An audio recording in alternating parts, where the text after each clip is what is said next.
So hello everyone and welcome back to my channel. So today we are going to discuss whether you should buy a new Windows laptop in 2023 or should you go with an refurbished or renewed MacBook Air. So for this particular video we are going to consider this MacBook Air from 2017. I know it is a pretty old laptop at this point, but you will be amazed to know that it still works excellently for its age. So today we are going to review this particular laptop, and in the end of this video you will be clear on whether you should buy an renewed MacBook Air or should you go with a new Windows laptop. So let's start with the build and design. So as you guys know, this is a MacBook after all, and the build quality, though it is an very old laptop, probably 6 to 7 years old, still the build quality has held very excellently. There are no dents or any scratches particularly, and it is made from aluminium from all over the sides, and you can see the wedge design that Apple introduced with this laptop, and it also came with a glowing Apple logo, which I will show you after some time. But nowadays the MacBooks actually do not have this glowing logo. I don't know why Apple removed this. Like, it looks very eye catchy if you in the restaurant or outside in your neighborhoods. So this laptop weighs in around at 1.3 kilograms, so that is not much of a weight, and you can actually carry it around in your backpack. And the thickness of this laptop is 17 mm, so it is also a pretty thin laptop, and it comes with an 13.3-inch screen. We'll look at the display later. So that was about the design and build quality. It is pretty good design and it has held up pretty well in 2023 also. Now we'll come towards the ports stuff. So at the right hand side you get one Thunderbolt port. So this is a Thunderbolt 2 port, and it is not type C, so it is a different port overall, and it can support speeds up to 20 GB. So that is actually good. So the speed is good, but it is not type C. And we have one USB port here.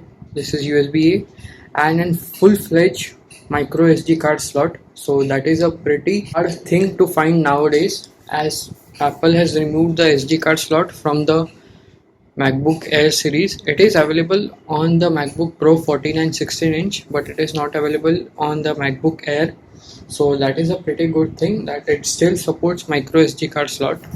And on the left hand side we have an headphone jack and another USB A port, and this MacBook actually does come with an MagSafe adapter. So let me show you the MagSafe adapter. So this is the adapter that it came with. I know it has come pretty dirty because I have used this MacBook for a while. This laptop actually came with an 45-watt adapter, as you can see. It is a good thing that it still supports MagSafe adapter, as you can see, and it charges at 45 watts. We'll look at the battery life at the later part of this video. So that was the ports on this MacBook Air, and you can actually see no vents on this laptop, but it does have a fan inside compared to M1 or M2 MacBook Airs, so that's a good thing. It is actually an Intel MacBook Air. So let's open up and we'll see the display as well as the keyboard. Now let's see the keyboard and the trackpad. So this is indeed the butterfly keyboard which Apple introduced back in 2015, and personally I have been using this keyboard with an key cover. So this was the key cover which I brought back when I bought this laptop, and I have been using the keyboard with this key cover, and the keyboard in general because of this has held up pretty well. So there are no issues, and it is okay for typing. There is not much travel in this keyboard, and the arrow keys are also inverted T type which Apple introduced back in 2015. So that was the keyboard part, and it does come with dedicated function keys, so that is a pretty good thing. and overall this keyboard has held up pretty well, and I have encountered no problems with this keyboard. Now let's come over to the trackpad. So this is, firstly, the size of this trackpad is pretty good. It is not the biggest trackpad that Apple has ever put in a laptop. It is a pretty good trackpad and it is made up of glass actually. But compared to today's MacBooks, this is not a force touch trackpad. It is a physical click one. So that is not a good thing, I would say, because the force touch trackpads are really good on recent MacBooks and you can actually click them over the top also. In this MacBook, you cannot click on the top surface, you can only click on the bottom one. But still, it is a pretty sensitive trackpad and it is still held up pretty well to this date also. So that was regarding the keyboard and the trackpad of this laptop. Now let's come, and one other thing to note is that this trackpad is also backlit. So it is actually a backlit trackpad. I don't know if you are able to notice it because the lighting in this studio is pretty bright. Now let's come over to the display. You might feel that this display is pretty dim, but it is actually average bright. So you can take it outdoors and the visibility is good. You can actually see my circle light in there. So coming over to the display, it is a 13-inch display and it is not a liquid retina display. So it is a normal HD display with a resolution of around 1440 by 900. So if I just go to the settings and display, so you can actually see it is in 1440 by 900, and the display pixel density, I would say, is okay. Like you can actually notice some pixels on this display. That is not a big issue. You can still use this laptop for your daily use. Now let's come over to the performance, and this particular unit which I have has the Intel dual core i5 processor. So it is only a dual core processor. Even though it has only a dual core i5 processor, it still runs very smoothly for the most part. So as you can see the specifications of this MacBook, and you can notice that it has an 1.8 GHz dual core Intel i5 processor, and it comes with 8 GB of LPDDR3 RAM. And coming over to graphics, it does not have any dedicated graphics. It comes with Intel HD graphics. Now coming over to day-to-day performance of this laptop, I would say it is very good if you consider its age and what type of work you do on the laptop. So if you are buying this laptop in 2023, then do keep in mind you will not be able to do any high-end task on this computer. You can perform basic text editing or email stuff like Microsoft Word, Excel, PowerPoint. You can easily perform that kind of task on this laptop. Easily open Microsoft Word, Excel. It will take little bit of time to open, but you can easily perform task on this laptop.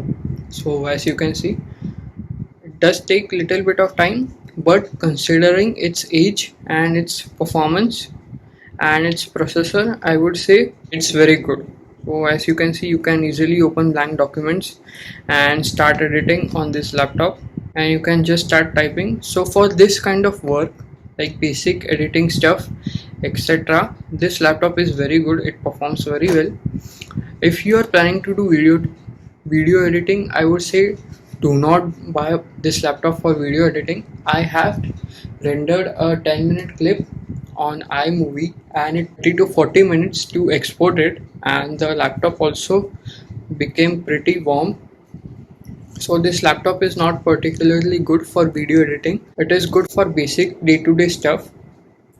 So that's for the performance, and it does have a fan inside, so that is a good thing.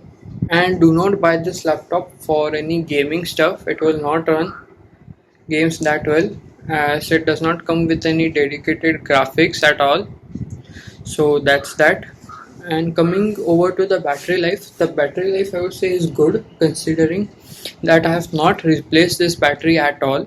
So this was the original battery which came with this MacBook, and it still gives very good battery backup at this point also, thanks to all the optimization Apple does behind the scenes.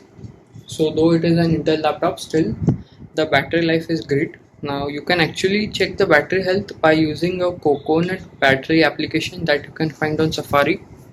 So the battery life of this particular laptop, as you can see, is almost 89% and cycle count is 322, and you can actually also see the manufacturing date. So I would say, considering its age, the battery cycle and the battery health has actually held up pretty well, so that's a good thing. Let's come over to the software part. So this MacBook Air will not be supported. So as macOS update it came with was macOS Monterey, as you can see, and it will not get any further software updates. You will get security patches but no major macOS updates. So that is a thing to consider if you're buying this laptop today. Now let's talk about the speaker. So if you see, there aren't any speaker grills in this laptop, nor the sound is coming from the top, unlike today's MacBook Air. Speaker is actually inside the keyboard, so that is actually a very good use of the space, and the speaker quality and sound is pretty good. Do keep in mind, if you are using this kind of covers for the keyboard, the sound will actually get muffled as it is coming out of the keyboard itself.